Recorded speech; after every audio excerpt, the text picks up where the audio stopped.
नमस्कार। शब्द साची विंध्य के इस समाचार बुलेटिन में आपका स्वागत है। मैं हूं आपके साथ न्याजिया। शुरुआत करते हैं हेडलाइन से।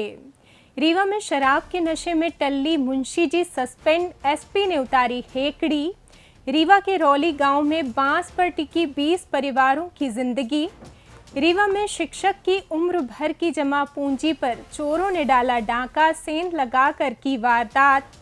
रीवा में धूमधाम से मनाया गया भारतीय मजदूर संघ का 72वां स्थापना दिवस। जंतर मंतर पर छात्रों पर लाठीचार्ज के विरोध में रीवा में एएसपी और भीम आर्मी का धरना प्रदर्शन 25 को। मऊगंज में नशीली कफ सिरप की तस्करी का खुलासा, 3 गिरफ्तार। सतना के रत्नेंद्र बने मिसाल, प्राइवेट रॉकेट लॉन्चिंग से बढ़ाया देश का मान। सतना में बॉयफ्रेंड को बंधक बनाकर छात्रा से गैंगरेप, वनकर्मी बनकर आए 3 आरोपी फरार। मैहर में चक्कों की रगड़ से सुलगी चिंगारी, मिनटों में धूं धूं कर जला ट्रक।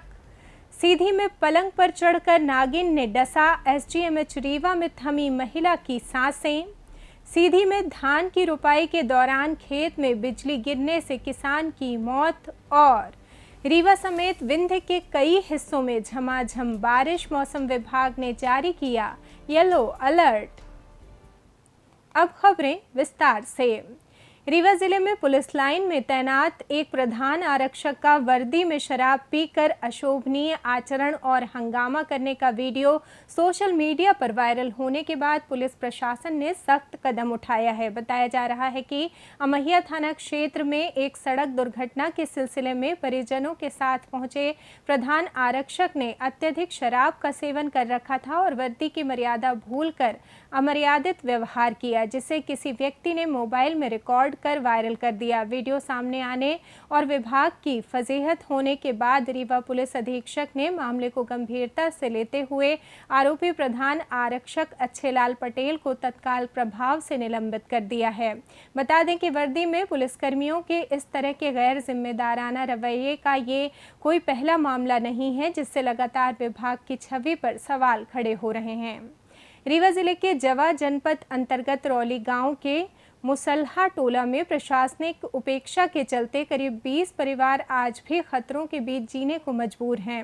मुख्य मार्ग से जुड़ने के लिए सड़क और पक्के पुल का निर्माण न होने पर ग्रामीणों ने खुद ही नाले के ऊपर बांस और लकड़ी की अस्थायी पुलिया बना ली है, जिसके सहारे केवट बस्ती के लोग आवागमन कर रहे हैं। ग्रामीणों के अनुसार टोन्स हाइडल प्रोजेक्ट से पानी छोड़े जाने के कारण नाले में पूरे साल जल भराव रहता है, लेकिन जनप्रतिनिधियों और अधिकारियों से बार बार शिकायत के बावजूद समस्या का समाधान नहीं हुआ। इस पूरे मामले पर जहां नवागत जनपद सीईओ ने अनभिज्ञता जताई है, वहीं जिला पंचायत सीईओ ने मामला संज्ञान में आने पर अधिकारियों को मौके पर भेजकर जांच कराने और जल्द समस्या के निराकरण का आश्वासन दिया है।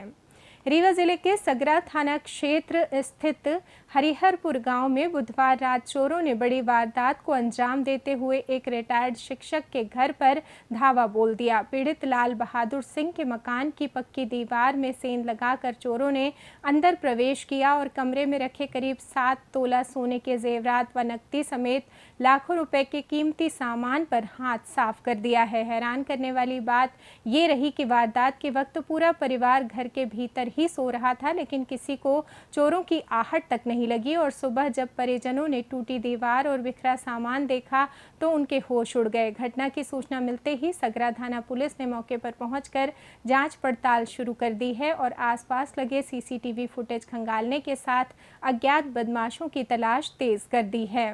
भारतीय मजदूर संघ जिला कार्यालय रीवा में गुरुवार को 72वां स्थापना दिवस उल्लासपूर्ण माहौल में मनाया गया। कार्यक्रम की अध्यक्षता संघ के जिला अध्यक्ष बुद्ध सिंह करोसिया ने की, जबकि मुख्य वक्ता के रूप में मध्य प्रदेश कार्य समिति सदस्य राजपाल शर्मा मौजूद रहे। भारत माता, भगवान विश्वकर्मा और संस्थापक दत्तोपंत ठेगड़ी जी के चित्रों के समक्ष दीप प्रज्वलन व माल्यार्पण के साथ शुरू हुए इस कार्यक्रम में वक्ताओं ने संगठन की रीति नीतियों पर प्रकाश डाला। मुख्य वक्ता राजपाल शर्मा ने कहा कि बीएमएस देश का प्रथम अराजनैतिक और राष्ट्रवादी श्रम संगठन है जो संगठित व असंगठित क्षेत्र के श्रमिकों के अधिकारों की रक्षा के साथ साथ देश हित, उद्योग हित और श्रमिक हित की भावना से कार्य कर रहा है। जिला मंत्री विकास शुक्ला द्वारा संचालित इस समारोह में मत्स्य, कंस्ट्रक्शन और कृषि मजदूर महासंघों के प्रांतीय पदाधिकारियों सहित जिले भर की विभिन्न यूनियनों के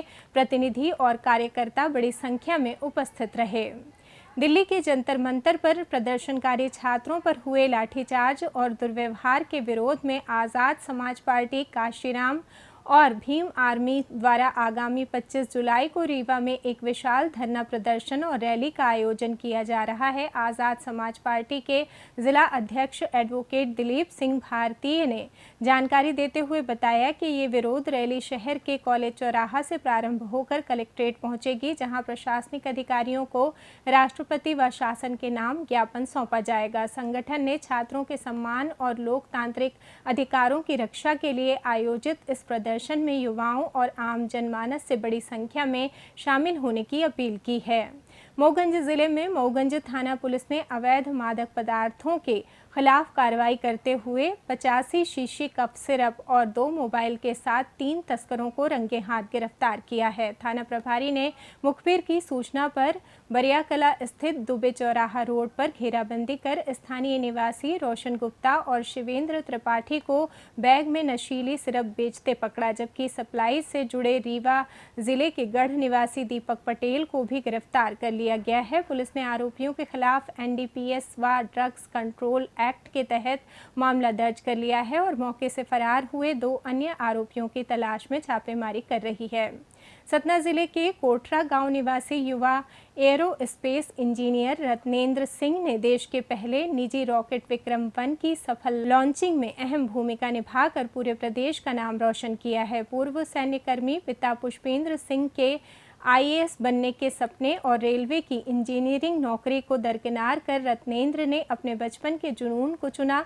तीसरी कक्षा में कल्पना चावला से प्रेरित होकर अंतरिक्ष विज्ञान में जाने का संकल्प लेने वाले रत्नेंद्र ने IIST तिरुवनंतपुरम से MTech करने के बाद स्काई रूट एयरोस्पेस में बतौर गाइडेंस, नेविगेशन एंड कंट्रोल व फ्लाइट डायनेमिक्स इंजीनियर कमान संभाली। करीब 4.5 वर्षों की कड़ी मेहनत के बदौलत उन्होंने रॉकेट की सटीक दिशा, ऑर्बिट और फ्लाइट डायनेमिक्स जैसे जटिल तकनीकी पहलुओं की जिम्मेदारी कुशलतापूर्वक निभाई, जिससे 18 जुलाई को श्रीहरिकोटा से विक्रम-1 की ऐतिहासिक लॉन्चिंग सफल रही और सतना का ये बेटा आज देश के निजी अंतरिक्ष क्षेत्र की इस बड़ी उपलब्धि के साथ लाखों युवाओं के लिए प्रेरणा बन गया है।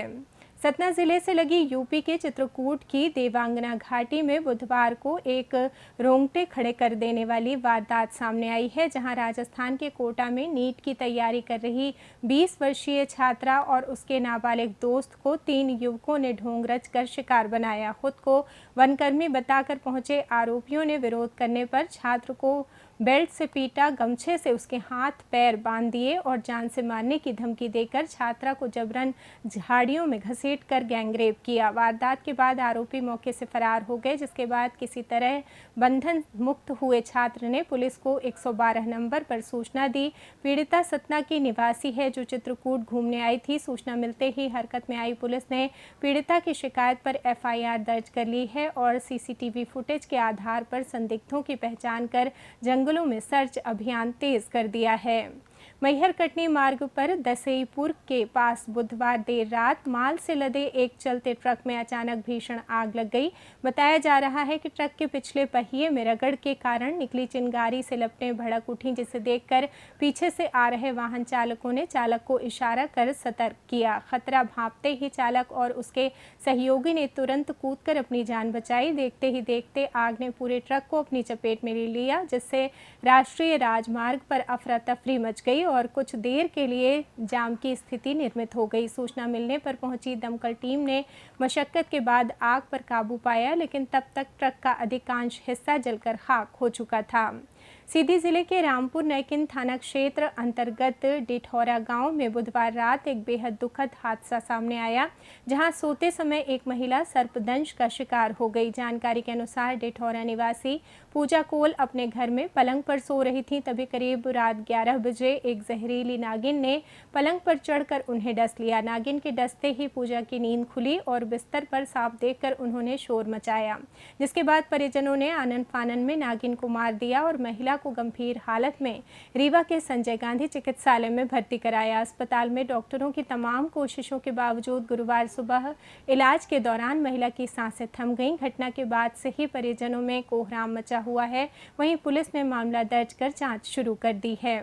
सीधी जिले के अमिलिया थाना क्षेत्र अंतर्गत बघोड़ी गांव में गुरुवार सुबह धान की रुपाई के दौरान आकाशीय बिजली गिरने से 58 वर्षीय किसान राम सुंदर पटेल की मौके पर ही दर्दनाक मौत हो गई। घटना सुबह करीब 8 बजे की है, जब राम सुंदर अपने खेत में लगभग 14 मजदूरों के साथ काम कर रहे थे। इसी दौरान अचानक मौसम खराब हुआ और तेज गर्जना के साथ खेत की मेड़ के पास आकाशीय बिजली आ गिरी, जिसकी चपेट में आकर किसान गंभीर रूप से झुलस गया। हादसे के बाद खेत में हड़कंप मच गया और मजदूरों ने तुरंत पुलिस को सूचना दी। मौके पर पहुंची पुलिस ने शव का पंचनामा कर उसे पोस्टमार्टम के लिए अस्पताल भेज दिया है। मौसम की बात करें तो मध्य प्रदेश में मानसूनी गतिविधियों के सक्रिय होने से मौसम का मिजाज पूरी तरह बदल गया है। रीवा जिले में रुक रुक कर हो रही तेज और मध्यम बारिश से जहां लोगों को भीषण गर्मी व उमस से राहत मिली है, वहीं निचले इलाकों में जलभराव की स्थिति निर्मित होने लगी है। रीवा के साथ साथ समूचे विंध्य अंचल के अन्य जिलों जैसे सतना, सीधी, सिंगरौली और मऊगंज में भी घने बादलों की मौजूदगी के बीच बारिश का दौर जारी है। मौसम केंद्र के अनुसार वर्तमान में सक्रिय मानसूनी सिस्टम और ट्रफ लाइन के प्रभाव से अगले 24 से 48 घंटों में रीवा संभाग समेत विंध्य के अधिकांश क्षेत्रों में मध्यम से भारी वर्षा तथा गरज चमक के साथ बिजली गिरने की प्रबल संभावना है। मौसम विभाग ने क्षेत्र में येलो अलर्ट जारी करते हुए ग्रामीणों व शहरवासियों को आकाशीय बिजली चमकने के दौरान खुले स्थानों और पेड़ों के नीचे न जाने तथा सतर्कता बरतने की सलाह दी है। इसी के साथ ये समाचार बुलेटिन समाप्त हुआ। कल फिर मिलेंगे नई खबरों के साथ। जुड़े रहिए शब्द साची विंध्य से, और विंध्य से जुड़ी तमाम खबरों के लिए हमारे चैनल को सब्सक्राइब कर दें। वीडियो को लाइक करें, शेयर करें और बेल आइकॉन दबाना ना भूलें। अपने आसपास की खबरें हम तक पहुंचाने के लिए स्क्रीन पर दिए नंबर पर आप संपर्क भी कर सकते हैं। धन्यवाद।